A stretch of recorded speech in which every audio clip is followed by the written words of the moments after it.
Assalamualaikum warahmatullahi wabarakatuh. Perkenalkan, nama saya Persisan Maulana dengan NPM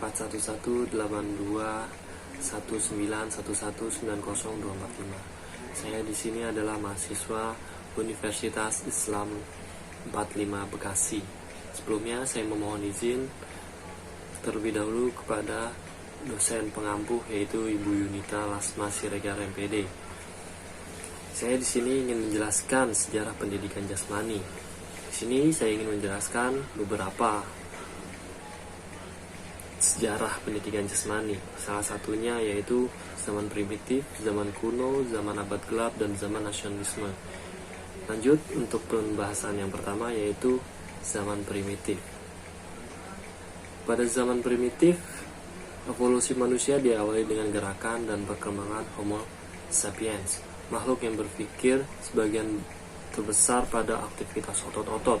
Aktivitas manusia primitif berkaitan dengan mempertahankan hidup, mencari makan, sandang, tempat teduh, dan berlindung dari keganasan lingkungan serta kelanjutan perkembangan suku. Selain itu, didapat pula keterangan dari masyarakat. Ada di dunia ini seperti di Afrika dan di Australia sana, dan di negara kita pun juga ada.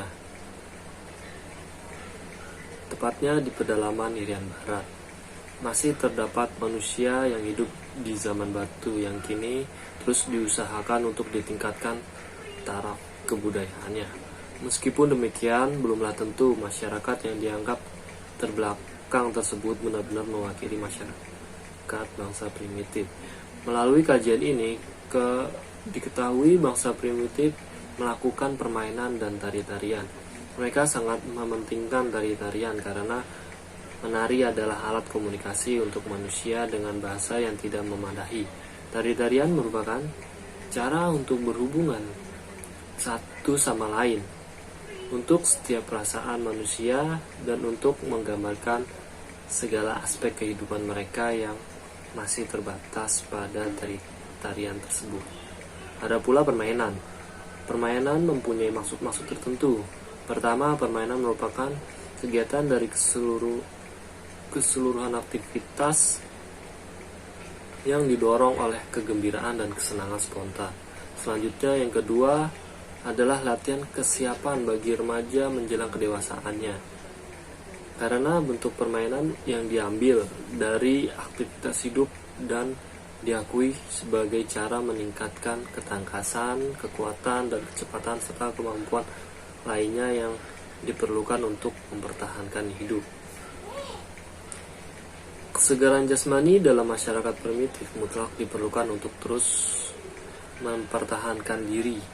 Perkembangan manusia melalui berbagai perubahan zaman dan budaya mengubah pula cara bermain dan berolahraga. Namun selama manusia hanya berusaha menyesuaikan diri dengan alam dan lingkungannya. Lanjut untuk penjelasan yang kedua yaitu zaman kuno.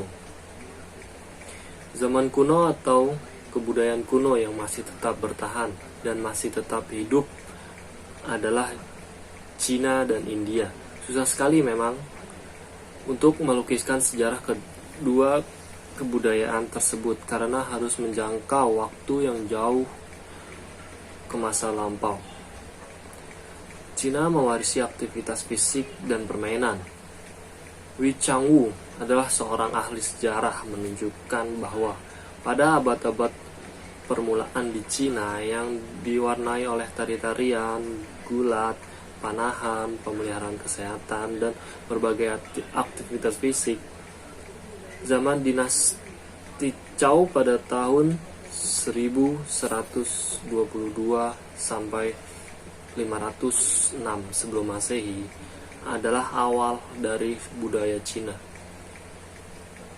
Dan zaman ini mulai ada hukum. Beberapa abad setelah dinasti Zhou, kegiatan masih terus berlanjut dengan permainan polo, layang-layang, serta ketangkasan keperwiraan.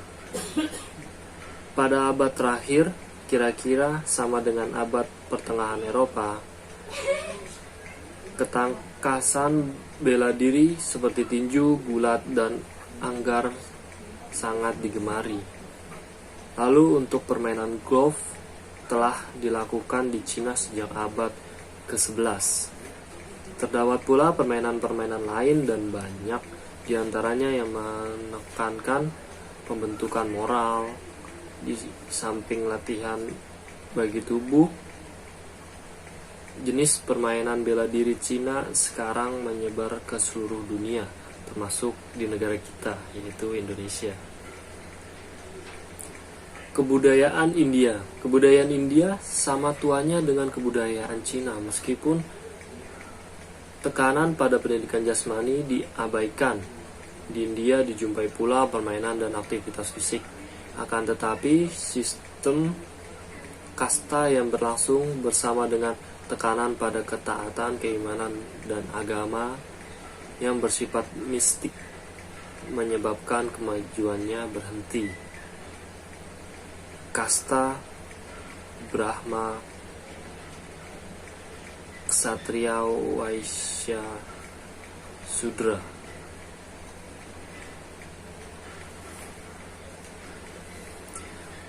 Lalu kebudayaan India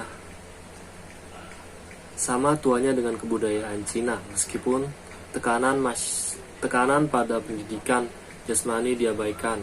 Di India dijumpai pula permainan dan aktivitas fisik, akan tetapi sistem kasta yang berlangsung bersama dengan tekanan pada ketaatan, keimanan, dan agama yang bersifat mistik menyebabkan kemajuannya berhenti. Di Timur Tengah, Sumeira dan Mesir umumnya dipandang sebagai tempat kelahiran kebudayaan yang menjangkau jauh ke belakang, ke tahun 5000 sebelum Masehi.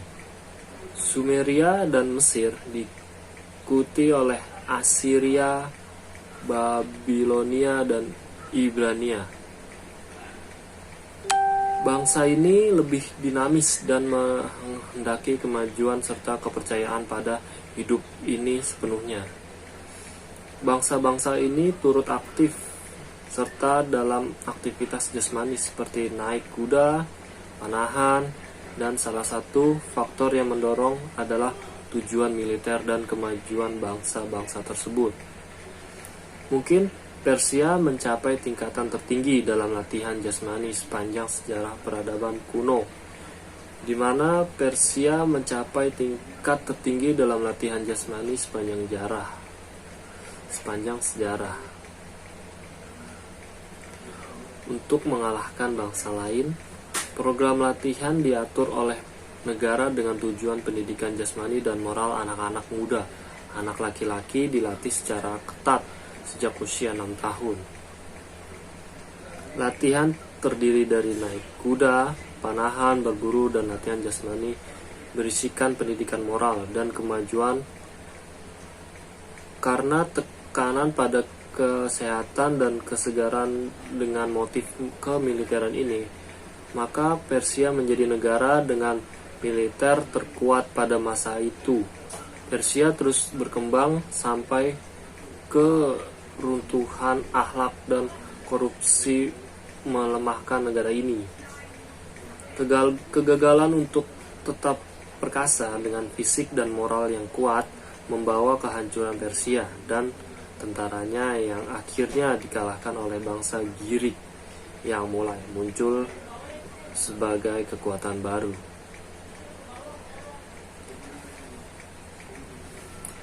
Zaman abad gelap.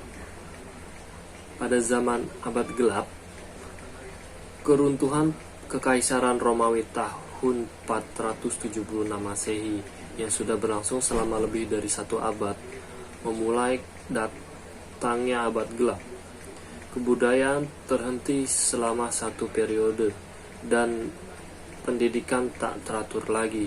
Pemerintahan pusat mengalami kehancuran dan ekonomi tak memperoleh kemajuan. Keadaan tersebut semakin membuat kacau di seluruh kekaisaran. Kaum barbar dari Eropa Utara menguasai seluruh Romawi. Sementara sinar lampu kebudayaan gereja semakin meredup dan keharuman budaya Girik serta kebesaran Romawi terhenti. Meskipun demikian, sebenarnya tidaklah hilang sama sekali. Kaum barbar yang melumpuhkan mulai membangun kembali kebudayaan Eropa selama abad berikutnya dengan unsur-unsur Romawi, Girik, dan dengan pengarahan dari gereja, bahkan satu saat sampai melebihi kebudayaan Romawi maupun kebudayaan Girik tersebut. Pada saat kejatuhan Romawi, pada saat jatuhnya bangsa Romawi, baik moral maupun fisik penduduknya sangat lemah. Kaum barbar dari utara yang menyerbu perlu lebih dari 1000 tahun untuk membangun kembali budaya bangsa yang mereka taklukkan. Segi positif dari kaum barbar adalah fisik dan moral mereka yang kaum dan menyebar ke seluruh pelosok Romawi hingga menutup kelemahan orang-orang Romawi. Berikut penjelasan zaman nasionalisme. Gerakan nasionalisme membawa asas pendidikan universal. Nasionalisme dapat membuat warga negara taat pada negara pendidikan. Dibuat untuk tujuan itu dalam periode ini pendidikan jasmani maju pesat. Seperti pada zaman Girik, sistem pendidikan jasmani meliputi olahraga, permainan, dan gimnastik. Menjadi bagian integral dari pendidikan formal, pendidikan yang sengaja diprogram dikembangkan oleh lembaga-lembaga pendidikan seperti di sekolah dan tempat bermain anak-anak, seperti mungkin untuk anak-anak berawal dari taman kanak-kanak, lalu sekolah dasar, sekolah menengah pertama, dan sekolah menengah atas atau menengah kejuruan. Jika kelompok-kelompok bangsa ini bersatu atau ingin mempertahankan otonomi dan mampu terhadap tekanan dari luar, rakyatnya harus kuat dan bersemangat, karena itulah perlu diorganisir oleh program latihan jasmani untuk tujuan tersebut. Periode nasionalisme membuahkan hasil dalam abad 18 dan ditandai oleh mulainya zaman asas pendidikan modern. Sekian penjelasan sejarah mengenai pendidikan jasmani. Kurang lebihnya mohon maaf. Wabillahi taufiq wal hidayah. Assalamualaikum warahmatullahi wabarakatuh.